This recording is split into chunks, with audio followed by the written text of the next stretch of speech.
Umeona hizi hela kaka anapewaga mwanafunzi. Mtu yoyote ambaye hana uwezo wa kushika fedha ikakaa kwake, yuko gerezani. Coin anapewaga nani? Mwanafunzi akanunue pipi.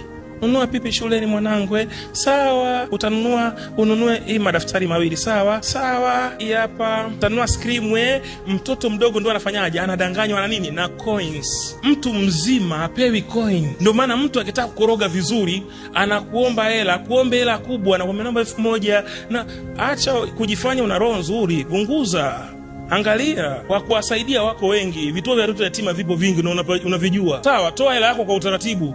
Hatufundishi watu roho mbaya, lakini dunia imebadilika. Kama ndugu zetu wako tayari twende kaburini, sidhani kama hao watu baki ndio watakuwa tayari wewe ufanikiwe. Umeelewa vizuri? Kwa so kila unayempa mtu hela yako ni mtu, wengine sio watu. Dunia ina vitu viwili, original na photocopy. Kwa punguza kujifanya mstaarabu, kupunguza. Mtu anakuomba namba hela, nataka njaa, chakula. Nenda dukani mnunulie unga, umpe unga au roge unga kwa sababu sio wako. Pende kutoa hela mkononi kaka, usipende nenda naye kwa wakala. Mwambie wakala mpe 20,000 wewe. Waganga wanaagiza hela iliyotoka kwenye mkono wake. Tunataka hela aliyokupa kwenye mkono wake. Umeelewa?